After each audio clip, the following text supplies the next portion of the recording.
오늘의 성경 큐티 묵상에서는 번역 성경의 한계에 대한 이야기를 해보겠습니다.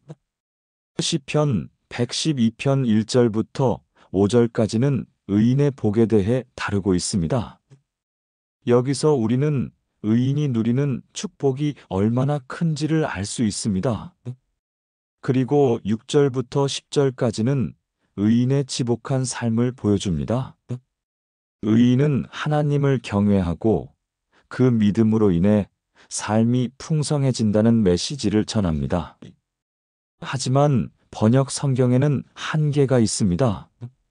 우리가 성경을 번역할 때 언어의 차이와 문화적 배경이 다르기 때문에 원래의 의미가 완벽하게 전달되지 않을 수 있습니다. 이렇듯 번역 성경의 한계 때문에 우리는 하나님 말씀을 더 깊이 이해하기 위해 열심과 열망으로 성경을 읽어야 합니다. 이제 본론으로 들어가 보겠습니다.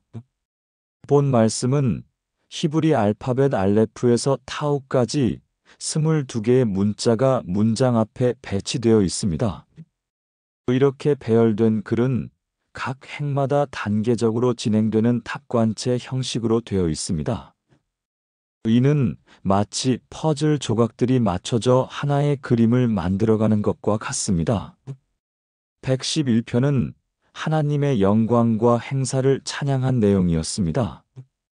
반면 이번 말씀에서는 인생이 필히 추구해야 할 영적 지혜를 교훈하고 있습니다. 이는 지혜시의 성격을 띠고 있으며 우리가 삶을 살아가는 데 필요한 중요한 가르침을 담고 있습니다. 흥미로운 점은 히브리 알파벳의 각 글자가 하나하나마다 특별한 의미를 가지고 있다는 것입니다. 이 의미와 문장의 내용 간의 연결성이 있기 때문에 우리가 이러한 글자를 이해하면 더 깊은 통찰을 얻을 수 있습니다. 만약 이 모든 내용을 하나하나 설명하자면 방대한 내용이 될 것입니다.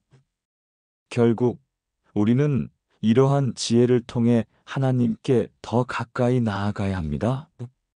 이럴 땐 번역된 성경의 한계를 느끼게 됩니다. 원래의 의미가 완벽하게 전달되지 않을 때가 많기 때문입니다. 그럼에도 불구하고 우리는 해석된 내용만으로도 교훈을 얻는 데 집중해야 합니다. 가장 먼저 여호와를 경외하며 그의 계명을 크게 즐거워하는 자에게 복이 있다고 합니다. 사실 이것이 가장 중요한 핵심입니다. 많은 사람들은 계명을 지키라고 하면 반감을 품곤 합니다. 마치 자유를 억압하는 것처럼 느끼기 때문인데요. 이는 마치 새가 좁은 우리에 갇혀 있는 것과 같습니다. 하지만 사실 인간이 하고 싶은 대로만 하면 진정한 자유는 사라집니다. 예를 들어 놀고 싶고 먹고 싶고 자고 싶은 대로만 하다 보면 건강이 점점 나빠지게 됩니다. 결국 그렇게 되면 자유를 누릴 수 없는 상태가 되는 것이죠. 따라서 우리는 하나님이 주신 계명을 지키며 진정한 자유를 경험할 수 있어야 합니다. 반면에 규칙적인 생활을 하면 몸이 건강해지면서 더 많은 자유를 누릴 수 있습니다. 마치 잘 관리된 정원처럼 규칙적인 삶은 우리의 몸과 마음을 더욱 풍요롭게 합니다. 계명이란 바로 이런 것입니다. 하나님께서 주신 규칙과 방법은 우리가 더 자유로워질 수 있도록 돕는 것이죠. 이것이 진정한 복입니다. 만약 이런 가정 문화를 갖게 된다면 자손들도 덩달아 더 자유로워지고 축복을 누리게 됩니다. 이는 마치 좋은 씨앗을 심으면 그 씨앗이 자라서 아름다운 열매를 맺는 것과 같습니다. 또한 하나님을 경외하며 계명을 따르는 것은 정직한 자가 되는 것이기도 합니다. 정직함은 신뢰를 쌓는 기초가 되며 이런 자에게는 부와 재물이 자연스럽게 따라옵니다. 그러면서 의로운 자로서 존재하게 되죠. 이러한 사람은 어두운 세상 속에서도 빛과 같은 존재로 주위의 은혜를 전하게 됩니다.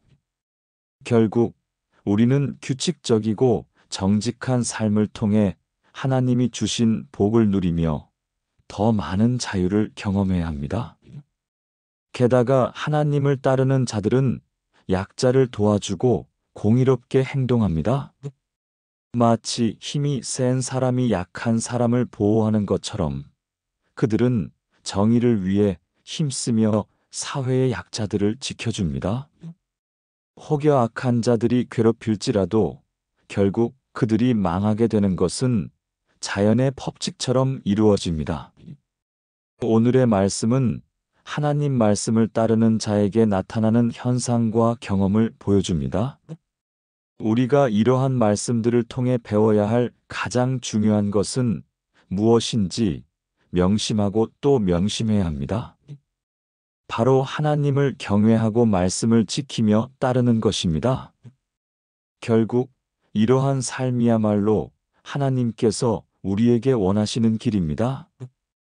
혹자는 하나님의 율법이 현 시대에 맞지 않다고 주장합니다.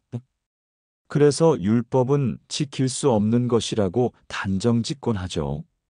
하지만 이는 마치 한쪽 면만 보고 전체를 판단하는 것과 같습니다. 이런 사람들은 성경을 문자 그대로만 보는 율법주의적인 경향이 강합니다. 즉, 겉모습만 보고 본질을 놓치고 있는 것이죠. 율법을 깊이 공부하면 그 안에 담겨 있는 의미와 하나님의 섭리를 발견할 수 있습니다. 이는 마치 고대의 보물을 찾아내는 탐험과 같습니다. 그 의미를 삶에 적용하고 실천하는 데 열심을 다해야 합니다. 결국 우리는 율법의 진정한 가치를 이해하고 그 가르침을 삶에 녹여내야 합니다. 하지만 이런 관점으로 노력하기는 쉽지 않습니다. 왜냐하면 기독교 내에서 성경을 깊이 있게 바라보는 지도자를 찾기가 어렵기 때문입니다. 하나님께서 직접 전해주신 구약에 대해서도 깊이 들여다보려 하지 않는 경우가 많습니다. 심지어 예수님께서 말씀하신 내용도 1차원적인 문자적 해석에 그치는 경우가 많습니다. 예수님은 당시 구약과 함께 하나님 말씀을 바탕으로 가르침을 전하셨습니다. 그래서 우리는 구약을 기반으로 예수님의 말씀을 이해해야 합니다. 마치 한 건물의 기초를 제대로 이해하지 못하면 그 위에 세운 구조물도 흔들릴 수 있는 것과 같습니다. 이방인인 우리에게는 하나님 말씀을 온전히 이해하는 데 언어적 한계가 있지만 그럼에도 불구하고 열심과 열망으로 하나님 말씀에 다가가야 합니다. 그러면 하나님께서 지혜로 우리를 채워주시고 우리를 이끌어 주실 것입니다. 결국 우리는 이러한 노력을 통해 하나님과 더 깊은 관계를 맺어야 합니다. 축복이 많으신 하나님을 찬양합니다. 오늘도 소중한 말씀으로 돌아보게 해주셔서 감사합니다. 우리는 종종 하나님 말씀을 깊이 있게 바라보지 못하는 경우가 많습니다. 지금까지 그런 저를 불쌍히 여겨주시길 바랍니다. 비록 하나님 말씀에 대해 많이 부족한 저이지만 저를 이끌어 주시기를 간절히 기도합니다. 이방인인 우리도 하나님 말씀에 대한 열망과 열심을 다할 수 있도록 도와주세요. 우리가 때때로 말씀에서 벗어나는 경우가 많지만 그럴 때마다 우리의 눈을 밝혀주시고 진리를 깨닫게 해주세요. 하나님의 뜻과 의를 구하며 그 말씀을 따르게 하소서. 그렇게 된다면 이 세상에 하나님의 뜻과 의가 이루어질 것입니다. 이제 기도를 통해 우리의 마음을 하나님께 드리겠습니다. 아멘.